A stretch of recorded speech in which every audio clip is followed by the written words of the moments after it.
Relationships, they're glaringly obvious. We should do it this way, or we should do it that way. Or, why do we assume that relationships can only have a particular way of going? G'day and welcome to Small Steps Through Life. Today we're in Wellington on Mount Victoria, and I'm looking at the idea of how we do relationships. When we go into a relationship, we take our life into it.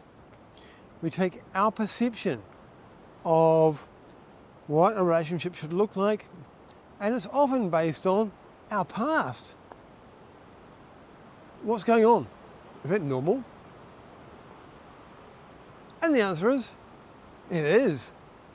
We live our lives, we carry our lives with us. And there's nothing wrong with that. They bring their lives.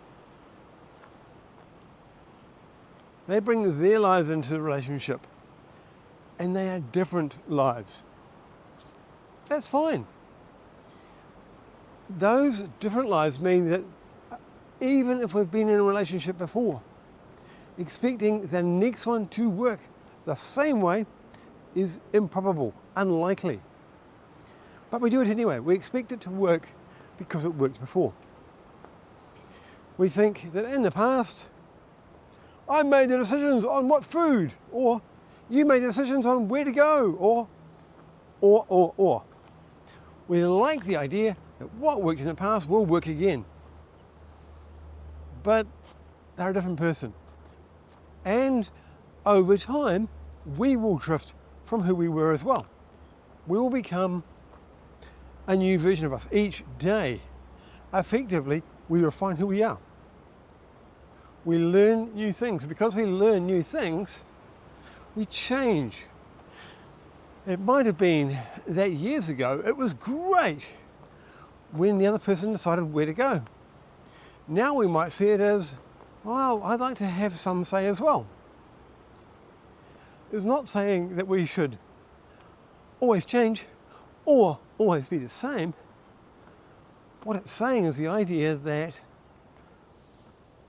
we should allow for the fact that as humans, we do tend to grow. What worked won't always keep working.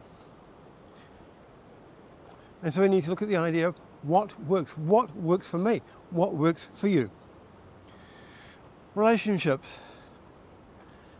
Just because it worked doesn't mean it will keep working, and that's okay. Because in that idea of it didn't work or it doesn't work, we also have the possibility of what would work, a new perspective, a new idea.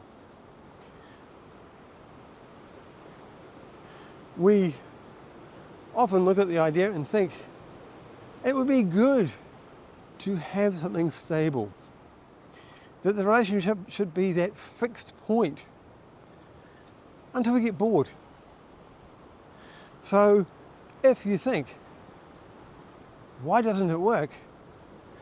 Look at the opposite, which is if it did keep working, if it wasn't dynamic, then there's a risk of us thinking, what's in you to learn? What's in you to experience?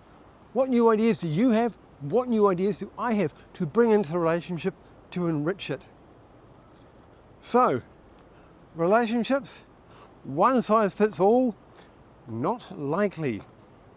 So, how do you adapt? How do you look at a relationship and watch it as it grows over time, as new ideas form, new possibilities happen?